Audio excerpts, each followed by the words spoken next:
Assalamualaikum, saya Ratnantika. Untuk Jimaters jangan lupa subscribe, like, dan komen di channel YouTube Jimat. Dan pokoknya share di sosmed kalian semuanya ya. Salam Jimaters, salam satu misteri.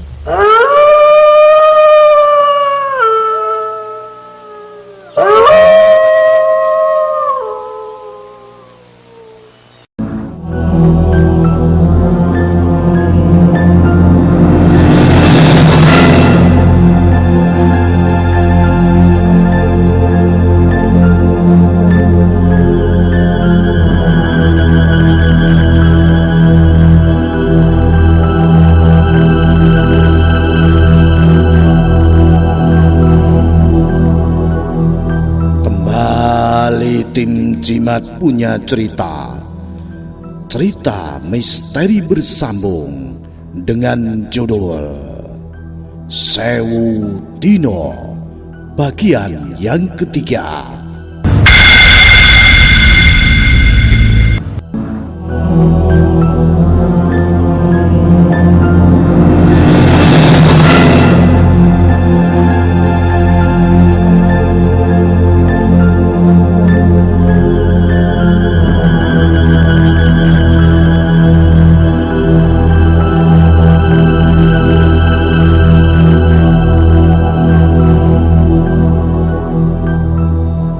Pagi itu sekitar pondok, kabut tebal menutupi seluk-beluk hutan, membuat pandangan mata terbatas. Sejak fajar menyingsing, Sri dan Dini sudah ada di sumur mencuci pakaian untuk keseharian mereka. Sedangkan Erna tengah membasuh Dela di dalam kamar, sampai terdengar langkah kaki.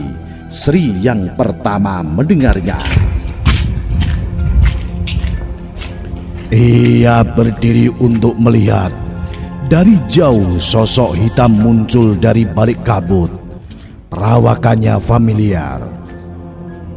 Denah pondok rumah memang sederhana. Dari teras maupun kamar mandi bisa melihat keseluruhan area sekitar, sehingga sosok mendekat itu terlihat jelas. Semakin dekat sosok itu, Sri semakin yakin, dan benar saja ia mematung sesaat. Sebelum Dini ikut berdiri dan melihat apa yang membuat Sri tampak tercekat dalam ekspresi wajahnya.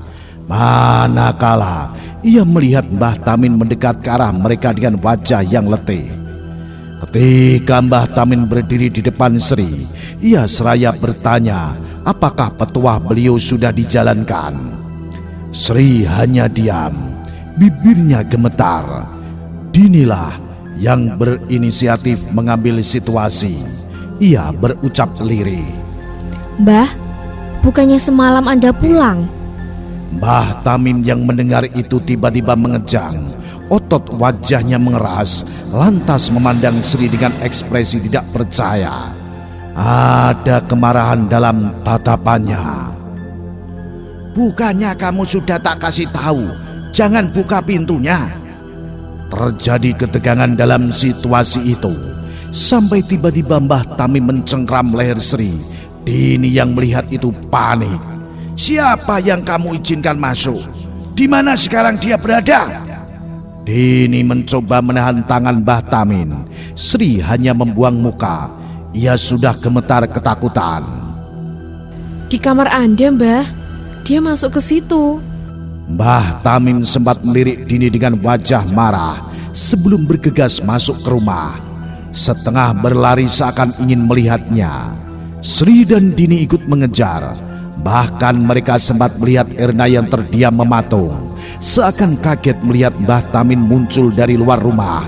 Padahal ia tahu betul si Mbah belum keluar dari kamarnya sejak semalam masuk ke sana. Tepat ketika mereka sampai di sana, mereka melihatnya seseorang mengobrak-abrik kamar Mbah Tamin.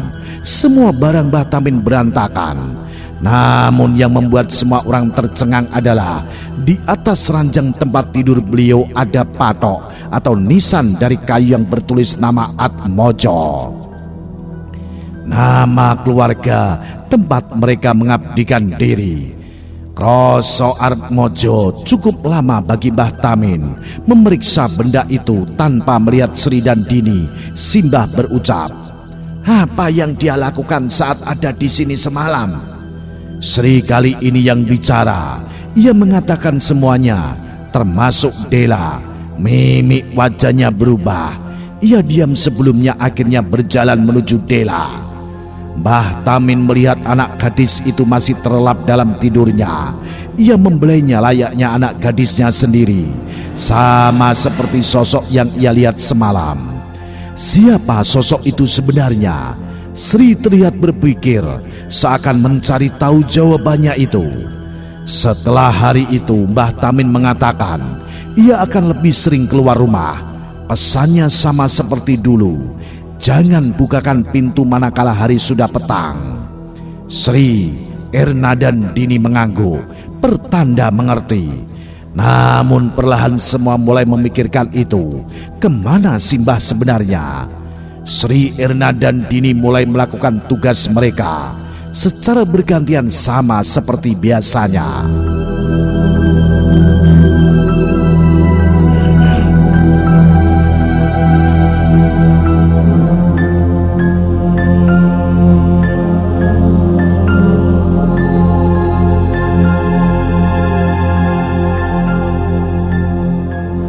Sampai suatu pagi Simbah belum juga pulang.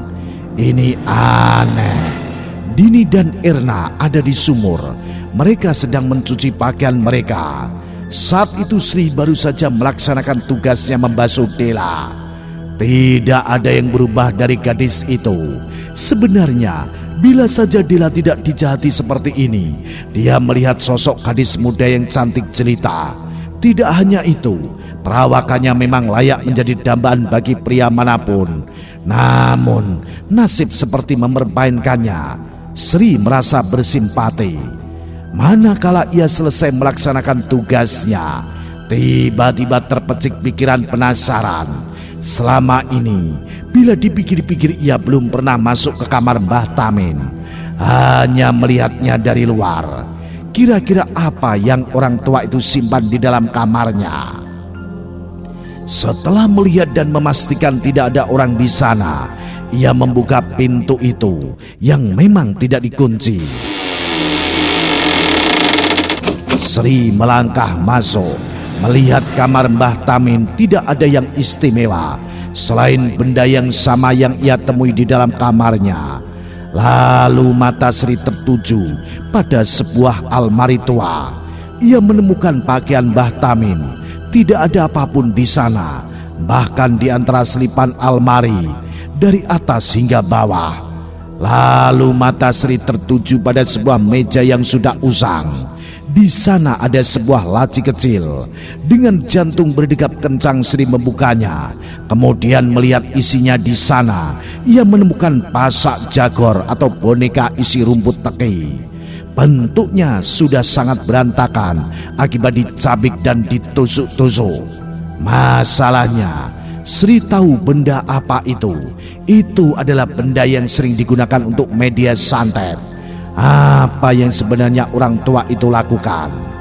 Tidak hanya itu saja, ada beberapa benda lain, sebuah cincin akik dengan batu merah, dan terakhir sebuah foto yang usang.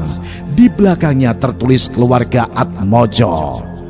Ketika Sri memperhatikan foto itu, ia memekik ngeri. Ada Mbah Krasa dan seluruh keluarganya yang pernah ia lihat. Kaget, takut dan merinding, itu yang Sri rasakan. Cepat-cepat ia mengembalikan semuanya, menutup laci itu lagi, kemudian melangkah keluar. Saat Sri membuka pintu, ia tersentak melihat Erna dan Dini menatapnya kaget. Ngapain kamu? Sri terdiam, ia berusaha tetap diam. Gak popo, aku dikongkon Simbah. Beresi kamare mang bengi. Semalam Simbah nyuruh saya bersihin kamarnya. Meski curiga, Erna dan Dini menerima alasan Sri. Ia melewatinya begitu saja. Namun perasaan Sri pagi itu sudah porak-poranda dengan pemikiran-pemikiran gilanya. Sejak hari itu setiap kali berpapasan dengan Simbah, Sri seperti terguncang. Ia tidak bisa menutupi ketakutannya. Namun dari cara melihat Simbah, tampaknya beliau tahu sesuatu dan itu membuat Sri tidak tenang. Ia seringkali merasa Mbah Tamin memperhatikan gerak-geriknya. Tapi malam itu, Sogi, supir yang mengantarkan mereka datang.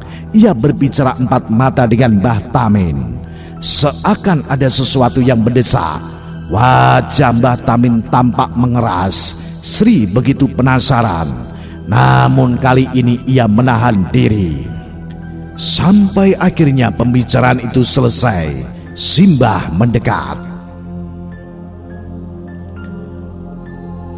Saya akan pergi sama Sugi di kediaman Krasa.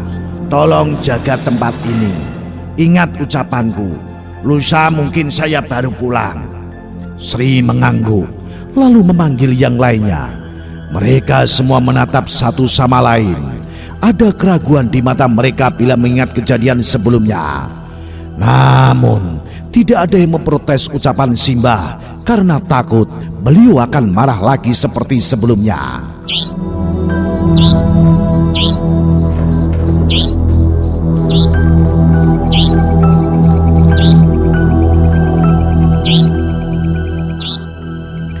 Malam itu, ketika Mbah Tamin sudah pergi, Sri merasa ia harus memeriksa kamar beliau lagi. Ia tahu masih ada yang harus ia cari tahu, termasuk teka-teki apa yang sebenarnya terjadi. Mungkinkah keluarga Krasa tidak tahu menahu perbuatan orang tua ini? Sri menunggu waktu yang tepat. Sri menunggu Irna dan Dini terlelap. Maka manakala ia sudah yakin dua temannya sudah tertidur, Sri melangkah keluar dari ranjangnya. Ia melangkah menuju kamar Mbah Tamin yang hanya terpisah sekat antara kamar Dela yang memang tanpa pintu itu. Sejenak Sri menguatkan diri, lalu masuk. Ia membuka pintu, membiarkannya tetap terbuka. Sementara ia mulai mencari di mana ia terakhir kali memeriksa benda keramat itu. Anehnya, ia tidak menemukannya. Dicari dimanapun Sri tidak menemukannya. Apakah Simbah membawanya? Sri terdiam, berpikir sampai sesuatu melintas. Sesuatu seperti baru saja melintas di belakangnya, melewati kamar Mbah Tamin. Sri melangkah memastikannya. Ia tidak tahu menahu apa itu. Tiba-tiba mata Sri tertuju pada isi dari ranjang Mbah Tamin. Ia menduga benda itu ada di sana. Maka Sri mulai perlahan membukanya. Sri membuka semuanya. Namun ia tidak menemukan benda itu juga di sana. Manakala Sri masih berusaha mencari, terdengar suara pintu ditutup dari belakang. Sri terhenyak sejenak sebelum berbalik melihatnya. Sri terdiam melihat Dela menatapnya dengan senyuman menyeringai. Masih anak kecil, berani sekali cari masalah, kata Dela seraya tetap berdiri menahan pintu. Kepalanya menggedek ke kiri dan ke kanan, seakan menertawakan Sri yang tengah meringkuk ketakutan. Kok bisa? Dia tak kuasa gemetar. Coba pikirkan, Nak. Kenapa orang tua itu membuka keranda ini, lalu tidak mengikatmu dengan benar? Rupanya untuk kamu ya. Manusia itu terkadang lucu. Sri terdiam. Ia tiba-tiba berpikir, apa Mbah Tamin sengaja membuka keranda itu? Sial, harusnya Sri berpikir bahwa kepergian beliau bukanlah sesuatu yang aneh. Namun untuk apa ia melepaskan makhluk ini? Dela merangkak. Ia mendekati Sri yang sudah meringkuk. Namun aneh, si Dela hanya melihat wajah Sri sembari tetap tersenyum. Kamu tidak akan mati, Nak. Caranya membuatmu malas mengambil nyawamu.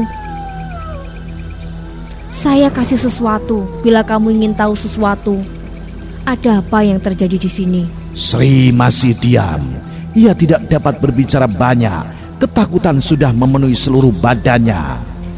Ada sebuah pohon beringin di timur tempat ini. Cari sebuah batu yang tertata lalu buka isinya. Dela berdiri membuka pintu lalu menutupnya lagi.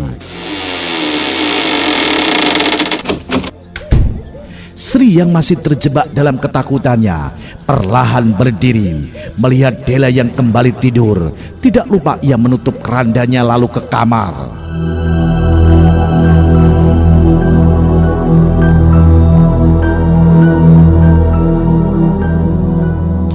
Pagi itu seperti biasanya, Dini dan Erna sudah sibuk dengan kegiatannya sendiri. Sementara Sri, ia pamit untuk menghabiskan waktu di kamar. Sri mengaku badannya tidak enak. Namun yang sebenarnya terjadi, Sri melangkah pergi menuju tempat yang ia dengar dari sosok yang ia temui semalam. Menelusuri jalan dengan kabut masih tebal, kiri kanan pohon tubuh tinggi dengan semak belukar di setiap sisinya. Setiap langkah kaki Sri terdengar gemerasak dedaunan yang berserakan dengan aroma tanah yang masih tercium sengak.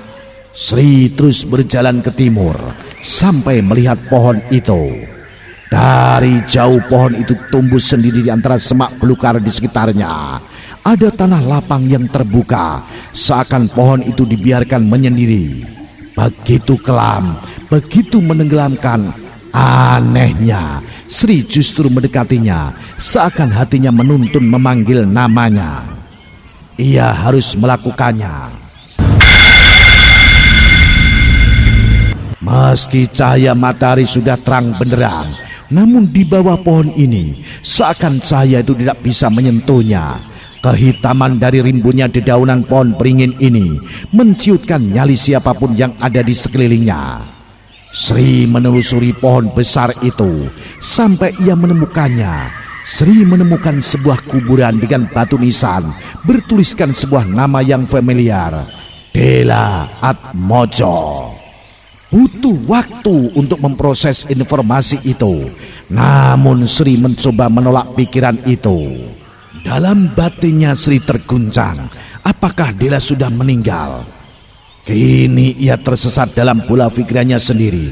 Entah apa yang Sri pikirkan. Ia langsung menggali tanah keras itu dengan jemarinya. Manakala tanah itu mulai menyakiti jari jemarinya, Sri mencari bebatuan untuk terus membongkar kuburan itu. Ia merasa ada yang salah dengan kuburan ini, termasuk ukurannya yang tidak terlalu besar. Benar saja, apa yang Sri lakukan tidak sia-sia. Ia sampai di sebuah kotak kayu yang terbuat dari jati. Sri mengeluarkannya dari sana, membongkar penutup kotaknya. Di sana ia menemukan sebuah boneka pasak jagor seperti yang pernah Sri lihat. Hanya saja boneka yang ini dililit rambut hitam. Sri memeriksanya, rambut hitam itu panjang melilit boneka. Tepat ketika akan membukanya, tiba-tiba terdengar suara tertawa cekikikan yang membuat Sri terdiam sejenak, memperhatikan sekitar. Tidak ada siapapun di sana. Detik itu juga Sri meninggalkan tempat itu, membawa benda itu untuk menyembunyikannya benda itu di almarinya, lalu melanjutkan tugasnya hari itu.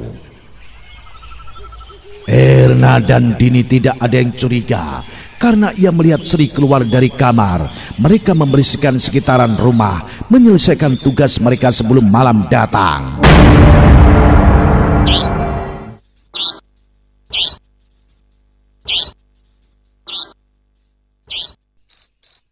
Mbah Tamin belum akan pulang hari ini.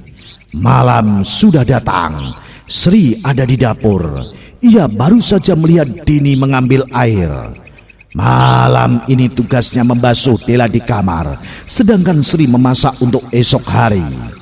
Erna ada di dalam kamar sendirian. Ketika tugas Sri selesai, ia berniat pergi ke kamar.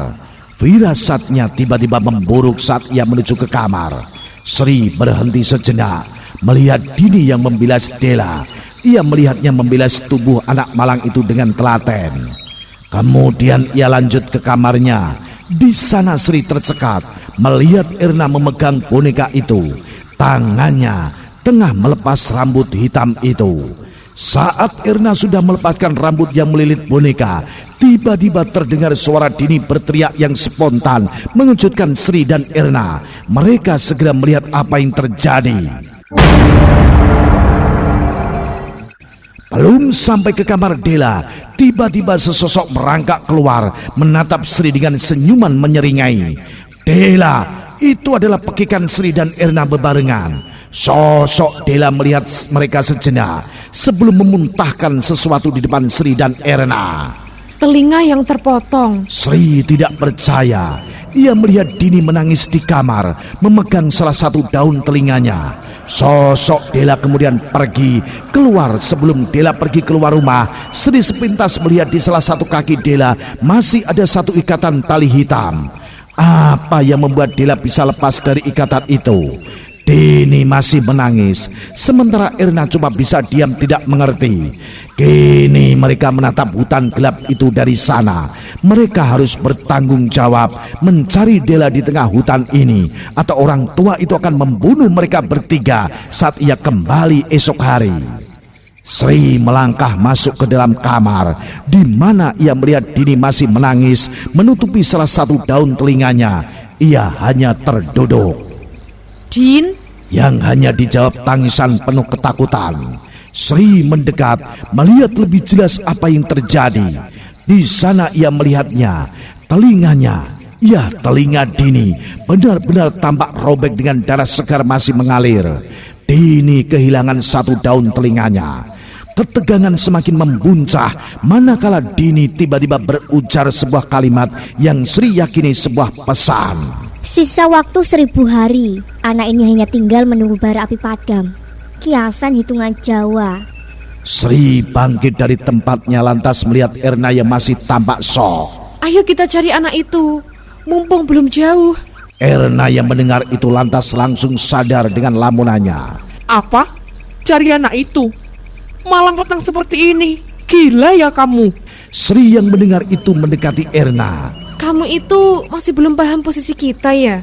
Gimana kalau orang itu tahu? Sebelum Erna menjawab pertanyaan itu, ia membanting boneka itu, kemudian bertanya dengan nada keras.